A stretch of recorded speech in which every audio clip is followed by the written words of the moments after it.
सो hey guys यार, welcome back to the new video. तो यार पोकेमॉन वर्ल्ड में जितने भी ऑर्डिनरी पोकेमॉन्स होते हैं वो सभी पहले एक बेबी पोकेमॉन होते हैं और फिर थोड़े बड़े होकर वो अपने सेकंड स्टेज में इवॉल्व हो जाते हैं और फिर वो पोकेमॉन थोड़ा और बड़ा होता है और अपने थर्ड स्टेज में इवॉल्व हो जाता है और फिर इसके बाद पोकेमॉन इवॉल्व नहीं होता। लेकिन अगर वो पोकेमॉन मेगा इवॉल्व होने के कैपेबल होगा तो तुम लोग उस पर मेगा स्टोन का इस्तेमाल करके उसे मेगा इवॉल्व भी कर सकते हो। उसके बाद वो पोकेमॉन थोड़े टाइम के लिए थोड़ा और बड़ा हो जाएगा और ज्यादा पावरफुल बन जाएगा। लेकिन पोकेमॉन वर्ल्ड में सभी पोकेमॉन्स 3 स्टेज पोकेमॉन नहीं होते, कुछ पोकेमॉन्स 2 स्टेज पोकेमॉन भी होते हैं। और पोकेमॉन वर्ल्ड में ऐसे भी कुछ पोकेमॉन्स है जिनका ना कोई प्री एवोल्यूशन है और ना ही कोई एवोल्यूशन है, यानी कि एक सिंगल स्टेज पोकेमॉन्स होते हैं। तो आज की वीडियो हमारी इसी टॉपिक पर होने वाली है। आज की वीडियो में हम टॉप 10 3 स्टेज पोकेमॉन्स के 4th एवोल्यूशन देखेंगे, यानी कि 3 बार इवॉल्व होने वाले पोकेमॉन्स के चौथे एवोल्यूशन को देखेंगे। और अगर तुम लोग चैनल पर नए हो तो चैनल को सब्सक्राइब कर लो और वीडियो को अभी तक लाइक नहीं किया है तो कर लो, क्योंकि वीडियो काफी ज्यादा इंटरेस्टिंग होने वाली है। और इनमें जितने भी एवोल्यूशन होंगे ये सभी फैन मेड हैं। तो बिना किसी देरी के अब वीडियो को स्टार्ट करते हैं। Number 10 Metagross. ये एक साइकिक और स्टील टाइप का पोकेमॉन है जेन 3 से। इस पोकेमॉन के पास कोई भी 4th एवोल्यूशन नहीं है, जब तो यार ये इस लिस्ट में है। लेकिन इसके पास 2 प्री एवोल्यूशन है, यानी कि सबसे पहले बेल्डम, फिर बेल्डम इवॉल्व होता है मेटैंग में और फिर मेटैंग इवॉल्व होता है मेटाग्रॉस में। आगे चलकर ये पोकेमॉन मेगा इवॉल्व हो सकता है, लेकिन अगर इसके पास कोई 4th एवोल्यूशन होता तो वो कुछ ऐसा दिखाई देता।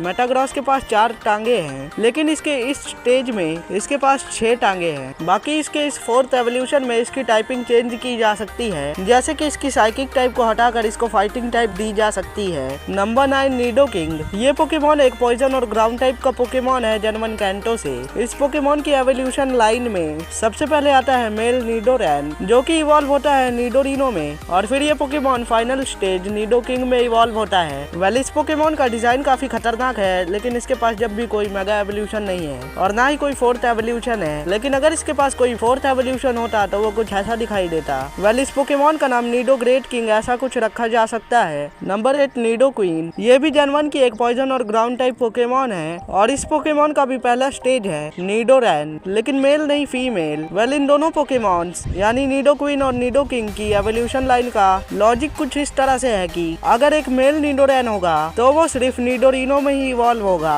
और नीडोरिनो भी आगे चलकर सिर्फ नीडो किंग में ही इवॉल्व होगा। लेकिन अगर नीडोरैन मेल नहीं फीमेल होगा तो वो ओनली नीडोरिना पोकेमॉन में इवॉल्व होगा और नीडोरिना आगे चलकर सिर्फ नीडो क्वीन में ही इवॉल्व होती है। लेकिन अगर इसके पास कोई 4th एवोल्यूशन होता तो वो कुछ ऐसा दिखाई देता। नंबर 7 डस्कनॉयर। वेल, ये एक प्योर घोस्ट टाइप पोकेमॉन है जेन 4 से। इस पोकेमॉन का फर्स्ट स्टेज है डस्कल, उसके बाद ये फिर इवॉल्व होता है डस्कलोप्स में और उसके बाद फिर डस्कनॉयर में। और इस पोकेमॉन के पास दो 4th एवोल्यूशन हो सकते थे, पहला ये और दूसरा ये। इन दोनों का ही डिजाइन काफी ज्यादा खतरनाक है और जैसा कि डस्कनॉयर की पूरी एवोल्यूशन लाइन में तीनों पोकेमॉन्स के नाम की शुरुआत में डस्क आता है, तो उसी तरह इसके 4th एवोल्यूशन में भी इसके नाम के शुरू में डस्क आ सकता है। बाय द वे, क्या तुमने एक चीज नोटिस की? डस्कनॉयर पोकेमॉन के पेट पर एक फेस बना हुआ है जिसने कि अपना मुंह बंद कर रखा है और इसके दोनों 4th एवोल्यूशन में ये फेस तो बना हुआ है लेकिन उसने अपना मुंह खोल लिया है। नंबर 6 टॉर्टेरा। ये एक ग्रास और ग्राउंड टाइप का पोकेमॉन है सिनो रीजन से।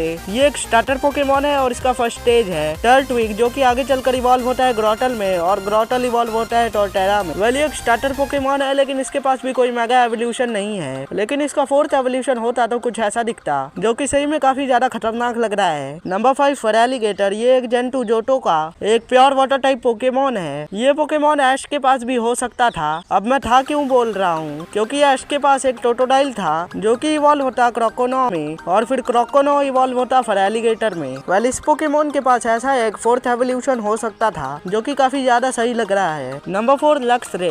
ये भी जेन 4 का एक प्योर इलेक्ट्रिक टाइप पोकेमॉन है। ये पोकेमॉन इवॉल्व होता है लक्सियो से, जिसका की प्री एवोल्यूशन है शिनिक्स। वेल, इस पोकेमॉन के पास अगर कोई 4th एवोल्यूशन होता तो वो कुछ ऐसा दिखाई देता और अगर इसमें इसकी टाइपिंग चेंज ना की जाए तब भी ये पोकेमॉन ठीक ही लगेगा। नंबर 3 टोकैनन पोकेमॉन। ये एक जेन 7 का नॉर्मल और फ्लाइंग टाइप पोकेमॉन है। इस पोकेमॉन का फर्स्ट स्टेज है पिकी पेक, उसके बाद ये पोकेमॉन इवॉल्व होता है ट्रम्बीक में और उसके बाद फाइनल स्टेज टोकैनन में। वेल यार, इस पोकेमॉन का जब मैंने पहली बार नाम सुना था तो मुझे लगा था ये फायर टाइप पोकेमॉन है, लेकिन ये एक ड्यूल टाइप पोकेमॉन है, यानी 2 टाइप का पोकेमॉन। लेकिन ड्यूल टाइप पोकेमॉन होने के बावजूद भी इसके पास फायर टाइप नहीं है। इस पोकेमॉन के नाम में कैनन आता है और कैनन का मतलब तुम्हें पता ही होगा। कैनन का मतलब है तोप जिसमें से निकलता है गोला और गोले के साथ थोड़ी बहुत निकलती है आग। और इसका फोर्थ एवोल्यूशन जो कि कुछ ऐसा होता जिसका की डिजाइन काफी ज्यादा अच्छा है। इसमें इसकी नॉर्मल टाइप को हटाकर फायर टाइप का पोकेमोन इसे बनाया जा सकता था।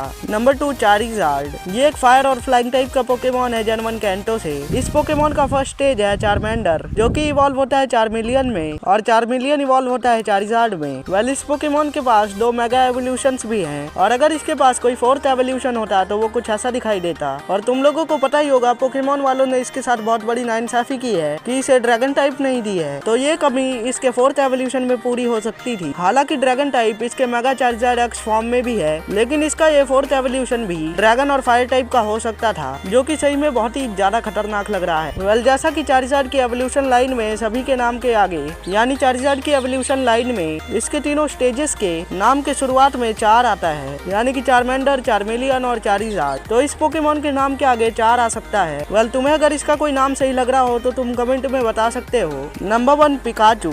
ये एक प्योर इलेक्ट्रिक टाइप पोकेमोन है जर्मन से। ये एक 3 स्टेज पोकेमोन है और इसकी एवोल्यूशन लाइन में 3 पोकेमोन्स आते हैं, यानी पीचू, पिकाचू और राइचू। लेकिन पहले इसके पास ऑफिशियली एक चौथा एवोल्यूशन होने वाला था जिसके बारे में तुम्हें जरूर पता होगा। लेकिन जब भी एक 3 स्टेज पोकेमोन ही होता। हाँ मैं बात कर रहा हूँ गोरुचू की, जिसको कि पहले ऑफिशियली पिकाचू का फाइनल एवोल्यूशन बनाया गया था, लेकिन इतना अच्छा डिजाइन होने के बाद भी इसको पता नहीं क्यों ड्रॉप कर दिया गया। वेल आज के टाइम में इस पोकेमोन के पास यानी पिकाचू के पास एक प्री एवोल्यूशन और एक एवोल्यूशन है, लेकिन जब गोरुचू को बनाया गया था तो पिकाचू की एवोल्यूशन लाइन में पीचू पोकेमोन नहीं था। इसकी जगह पर पिकाचू को फर्स्ट स्टेज पोकेमोन बनाया जाता है इसकी एवोल्यूशन लाइन का। उसके बाद सेकंड स्टेज राइचू और थर्ड स्टेज गोरुचू। और अगर फ्यूचर में भी इसके पास कोई फोर्थ एवोल्यूशन होगा तो वो मेरे हिसाब से हो सकता है गोरुचू ही हो। वेल यही थी आज की वीडियो, तुमको कैसी लगी कमेंट करके बताना। तुम लोग मेरी पिछली वीडियोस भी देख सकते हो। बाकी मैं मिलता हूँ अगली वीडियो में, तब तक के लिए बाय बाय।